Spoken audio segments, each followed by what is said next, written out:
Hello dear students, welcome to this video. इस video के through जो है वो अब हम हमारा ह्यूमन हेल्थ एंड डिसीजेस का नेक्स्ट टॉपिक देखने वाले हैं। लास्ट वीडियोस में जो है वो हमने थोड़ा सा इम्यूनिटी के बारे में और हेल्थ के बारे में जाना था, ठीक है।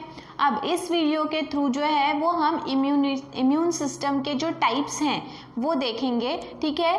नाउ यहाँ पर टाइप्स ऑफ इम्यून सिस्टम दो टाइप का होता है। जो हमारी रोग प्रतिकारक शक्ति है वो दो प्रकार की होती है। एक है innate which is also called as inborn immunity and another one is acquired या फिर एडेप्टिव इम्यूनिटी। दोनों में क्या फ़र्क है वो बात करेंगे। उसके बाद में will see about the innate immunity. Innate immunity जिसे इनबॉर्न इम्यूनिटी भी कहा गया है।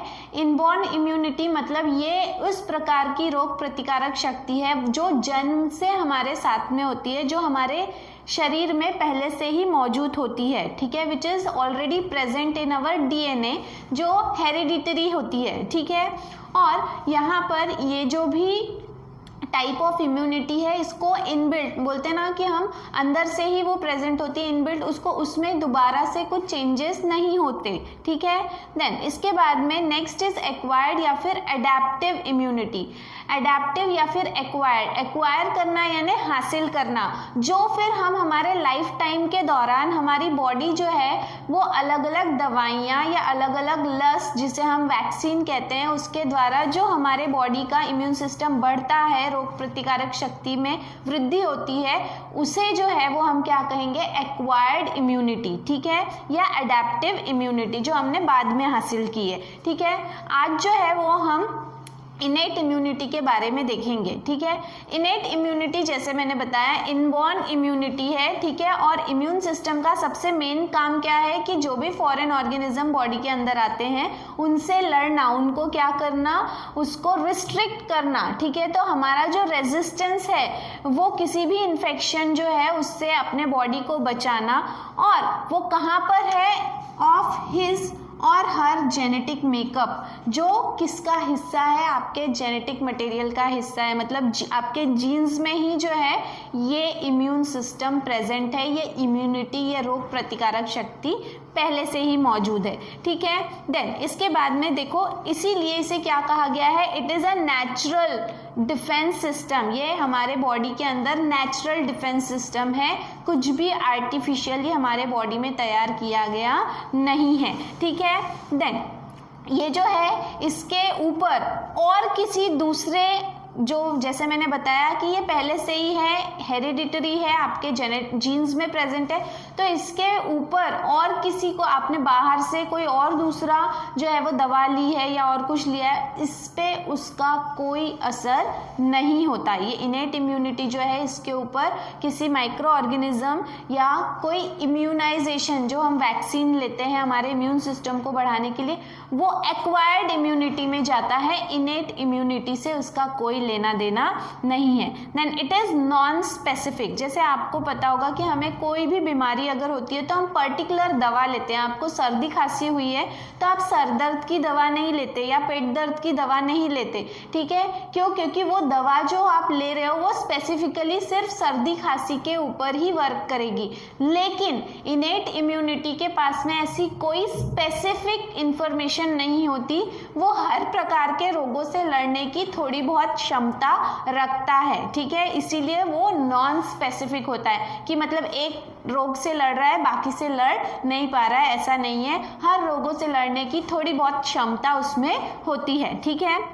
देन इसके बाद में जो भी ये इनेट इम्यूनिटी है, ये बहुत सारे, अब इनेट इम्यूनिटी या इनबॉर्न इम्यूनिटी जो है वो किसके द्वारा काम करती है, तो हमारे बॉडी में कई सारे, देखो, वेरियस टाइप्स ऑफ बैरियर्स, कई सारे ऐसे बैरियर्स हैं जो किसी माइक्रो ऑर्गेनिज्म को हमारे बॉडी के पहले तो अंदर आने ही नहीं देते, और अगर गलती से हमारे बॉडी के अंदर वो आ जाते हैं तो उसे अलग अलग तरह के, बोलते हैं हम क्या बोलेंगे, रुकावटों से जो है वो गुजरना पड़ेगा, जिसकी वजह से वो हमारे बॉडी के किसी ऑर्गन को डायरेक्ट अटैक करने नहीं देते। तो बहुत सारे ऐसे बैरियर हैं जो नेचुरली हमारे शरीर में प्रेजेंट है। उसके कई सारे टाइप्स हैं, A, B, C, D, E and F, लेकिन आज हम जो है वो पहला ही बैरियर देखने वाले हैं।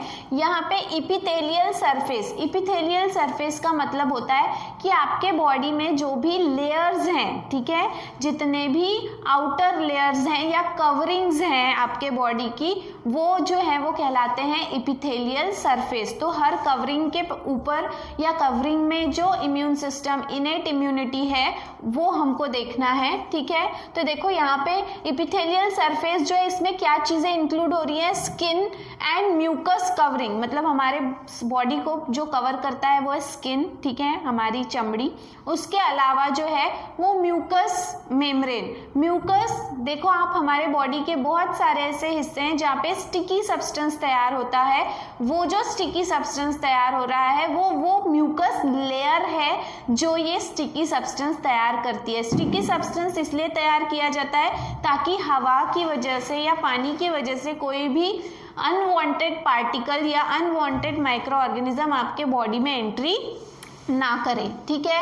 देन यहाँ पे इसके जो हैं फिर बहुत सारे सब टाइप्स नहीं है एक्चुअली, इसको अलग अलग कैटेगरी में डिवाइड किया गया है। सबसे पहले बैक्टीरियासाइडल एक्टिविटी, ठीक है, हमारे स्किन में बैक्टीरियाज को दूर भगाने के लिए एक ऐसी एक्टिविटी होती है। अब देखो, हम कभी भी कोई भी काम करते हैं, हमें पसीना निकलता है, ठीक है। क्या आपने कभी आपका पसीना चखा है, गलती से आपके मुंह में चला गया है, वो थोड़ा सा सॉल्टी होता है, खारा होता है, ठीक है। क्यों खारा होता है? क्योंकि आपके पसीने में सॉल्ट प्रेजेंट होता है, और सॉल्ट जो है ये बैक्टीरियोसाइडल सब्सटेंस है, मतलब बैक्टीरियाज को एंट्री नहीं करने देता। बैक्टीरियाज जो हैं वो सॉल्ट में, नमक में ग्रो नहीं हो सकते, वो मर जाते हैं। तो इसी वजह से जो है, जब हम कुछ काम करते हैं या हमारे शरीर में जो पसीना निकलता है वो एक्चुअली इसलिए निकलता है ताकि वो आपके बॉडी के ऊपर जो बैक्टीरियाज हैं उनको वो मार सके, ठीक है। तो ये पहला बैरियर है जो नेचुरली हमारे बॉडी में है। दूसरा, सेबेशियस सीक्रेशन, अगेन ये बैक्टीरियासाइडल है and fungicidal properties. Sebaceous gland, sweat gland and sebaceous gland, ये दो ग्लैंड है जो हमारे स्किन में प्रेजेंट होते हैं। स्वेट ग्लैंड जो स्वेट मतलब पसीना तैयार करता है, और सेबेशियस ग्लैंड जो है it is the sub type of sweat gland. ये जो भी ग्लैंड है, ये आप देखो, कभी आप थोड़े देर के बाद में आपकी स्किन ऑयली हो जाती है, आपके स्किन पे ऑयल जो है वो रिलीज होने लगता है। तो ये ऑयल तैयार करने वाला जो ग्लैंड है, ये ग्लैंड जो है वो है सेबेशियस ग्लैंड। ऑयल इसलिए तैयार होता है ताकि आपकी जो स्किन है ज़्यादा ग्लो करे, अच्छा दिखे, ठीक है। तो ये जो भी सेबेशियस ग्लैंड है, ये ना सिर्फ आपके स्किन को ग्लो करता है, बल्कि इसके अलावा इसमें फंगस से लड़ने की क्षमता होती है और बैक्टीरिया से लड़ने की क्षमता होती है। तो ये भी एक नेचुरल चीज़ है जो हमारे बॉडी में तैयार होता है, हमारे स्किन में तैयार होता है, जिसकी वजह से बैक्टीरियाज और फंगस जो है वो हमारे स्किन पे आसानी से अटैक नहीं कर सकते, ठीक है। देन इसके बाद में म्यूकोसा ऑफ रेस्पिरेटरी ट्रैक, जैसे हमें पता है कि हमारा जो रेस्पिरेटरी ट्रैक है, श्वास नलिका जो है, ठीक है, तो जो भी एयर पाइप है, तो हम जो भी रोज सांस लेते हैं मतलब क्या, हम एयर को हमारे बॉडी के अंदर इनहेल कर रहे हैं। एयर में बहुत सारे ऐसे छोटे पार्टिकल्स हैं, माइक्रो ऑर्गेनिजम्स हैं जो हमारे बॉडी में आसानी से एंट्री कर सकते हैं, ठीक है। लेकिन हमारा जो ये पूरा विंड पाइप है, ये अंदर से म्यूकस लेयर से बना हुआ है, ठीक है। ये जो भी म्यूकस लेयर है, यहाँ पर स्टिकी, जैसे मैंने बताया, म्यूकस लेयर जो है वो स्टिकी सब्सटेंस तैयार करता है। प्लस आपने देखा होगा आपके नोस्ट्रेल, जो आपकी नथुने हैं, नाक है, उसके अंदर में छोटे छोटे हेयर्स होते हैं। ये हेयर्स क्यों होते हैं? क्योंकि ये हेयर्स जो हैं वो उन पार्टिकल्स को वहीं पर रोक लेते हैं, अंदर जाने नहीं देते। उसके बावजूद भी अगर कोई छोटे मोटे माइक्रो ऑर्गेनिज्म बॉडी के अंदर जाने की कोशिश करते हैं, तो आपके नाक के अंदर में म्यूकस तैयार होता है, स्टिकी सब्सटेंस तैयार होता है, जो इन माइक्रो ऑर्गेनिजम्स को, इन पार्टिकल्स को वहीं पर रोक देता है, बॉडी के अंदर जाने नहीं देता, ठीक है। तो ये एक बैरियर है, ठीक है। देन कफ रिफ्लेक्स, देखो हमें छींक आ जाती है, आप ज़्यादा धूल वाली जगह पे जाते हो, छींक आ जाएगी, या फिर आपको खांसी आएगी। तो ये खांसी और छींक क्या है कि जो भी गलती से आपके बॉडी के अंदर चला गया, रेस्पिरेटरी ट्रैक में चला गया, खांसी के माध्यम से या धूल के माध्यम से, छींक के माध्यम से, आप इस धूल के साथ में जो है, जो ये माइक्रो ऑर्गेनिज्म से इन्हें बाहर, बॉडी के बाहर फेंक रहे हो, ठीक है। तो ये रिफ्लेक्स एक्शन है जो अगेन आपके बॉडी में इस तरह के अनवांटेड माइक्रो ऑर्गेनिजम्स को एंट्री नहीं करने देता, फॉरेन ऑर्गेनिज्म को, ठीक है। Then salivary gland, salivary gland जो है ये हमारे माउथ में प्रेजेंट होता है, जो सलाइवा तैयार करता है, ठीक है। जो भी ये सलाइवा है इसमें भी कुछ ऐसे जूसेस बोलेंगे हम या कुछ ऐसे एंजाइम्स प्रेजेंट रहते हैं जो अगेन अगर मुंह के द्वारा कोई माइक्रो ऑर्गेनिज्म आपके बॉडी में एंट्री करने की कोशिश कर रहा है तो ये सलाइवा उसे वहीं पर डाइजेस्ट कर देता है, ठीक है। इट शोज इनहिबिटरी मतलब वो वहीं पे उसको क्या कर देता है, रोक लगा देता है माइक्रो ऑर्गेनिज्म के ऊपर। Then acidity of gastric secretion, हमें पता है हमें एसिडिटी होती है, कहाँ पर होती है एसिडिटी, पेट में। पेट में एसिडिटी क्यों होती है, क्योंकि नेचुरली आपके पेट में एक एसिड है HCl, ठीक है, hydrochloric acid is already naturally present in your stomach, ठीक है। तो ये एसिड क्यों प्रेजेंट है, क्योंकि अगर गलती से खाने के साथ में, हवा के साथ में या पानी के साथ में कोई माइक्रो ऑर्गेनिज्म गलती से आपके पेट तक पहुंच भी गया है तो पेट में प्रेजेंट रहने वाला जो ये एसिड है वो इस माइक्रो ऑर्गेनिज्म को पूरी तरह से डिस्ट्रॉय कर देगा, ठीक है। तो ये जो भी एसिड हमारे स्टमक में सीक्रेट होता है, हमारे टमी में सीक्रेट होता है, ये इसलिए होता है ताकि गलती से आने वाले जो फॉरेन ऑर्गेनिजम्स हैं उन्हें मारकर भगाया जा सके, ठीक है। तो डिस्ट्रॉय, देखो क्या कहा है, destroy micro organism present in the stomach, ठीक है। देन इसके बाद में next flushing action of urine. जैसे हमें पता है कि जब हम डेली जो है वो थोड़े थोड़े इंटरवल्स पे यूरिन जो है वो पास आउट करते हैं, तो यूरिन जब हम पास आउट करते हैं तो जो यूरेथ्रा क्या है, it is the last portion of your क्या कहेंगे एक्सक्रीटरी सिस्टम, जिसके थ्रू यूरिन आपके बॉडी से बाहर निकलती है। तो वहां पर भी जो बैक्टीरिया है यूरेथ्रा में, अगर कोई बैक्टीरियाज है तो एकदम फोर्स से आने वाली जो यूरिन है वो क्या करती है, उन बैक्टीरियाज को बॉडी से बाहर निकाल देती है। तो ये एक अगेन नेचुरल चीज है जिसके थ्रू हमारे बॉडी से जो है वो बैक्टीरिया रिमूव किया जाता है।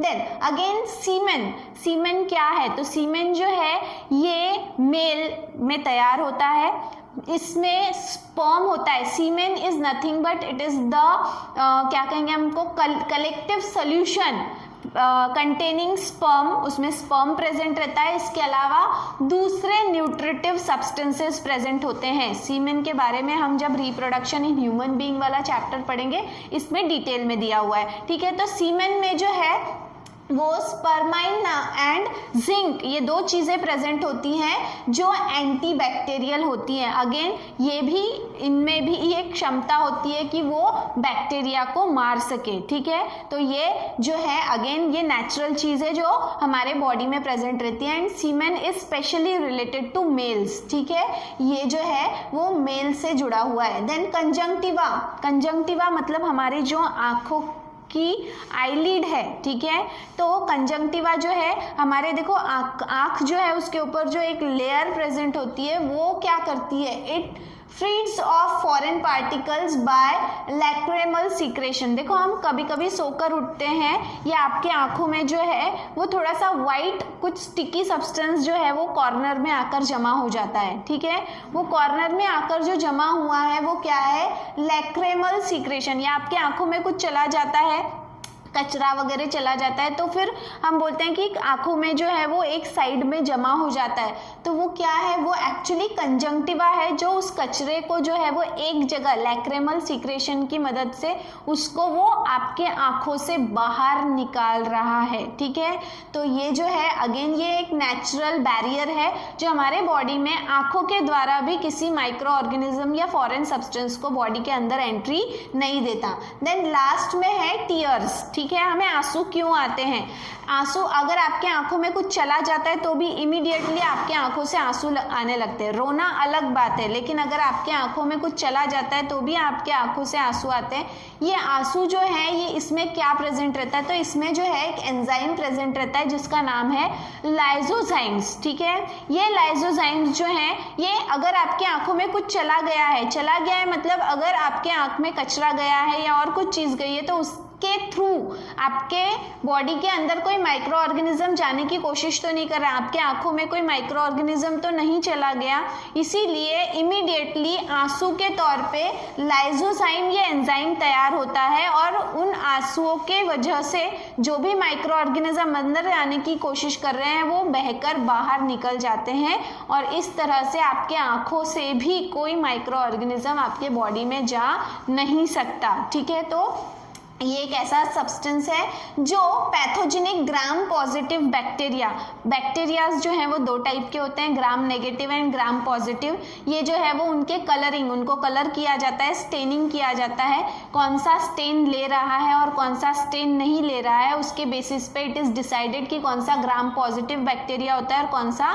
नेगेटिव होता है। ठीक है, तो जो ग्राम पॉजिटिव बैक्टीरियाज होते हैं उनके अगेंस्ट में लाइसोजाइम जो है वो अपना काम करता है, उन्हें अपने आंखों के अंदर जाने नहीं देता बाय मीन्स ऑफ टीयर। इसे टीयर ग्लैंड भी कहते हैं। ठीक है, अगर जो भी टीयर्स तैयार करते हैं, आंसू जो तैयार करता है, जो हमारे आंखों में ग्लैंड होता है उसे टीयर ग्लैंड कहते हैं। टीयर ग्लैंड जो है वो टीयर सीक्रेट करता है। अगर आपके आंखों में कुछ चला जाता है उस समय टीयर सीक्रेट करता है, मतलब उस आंसू में जो है वो एक एंजाइम प्रेजेंट रहता है जिसका नाम है लाइसोजाइम, जो ग्राम पॉजिटिव बैक्टीरिया को मारने की कैपेसिटी रखता है, वो उसे बॉडी के अंदर जाने नहीं देता।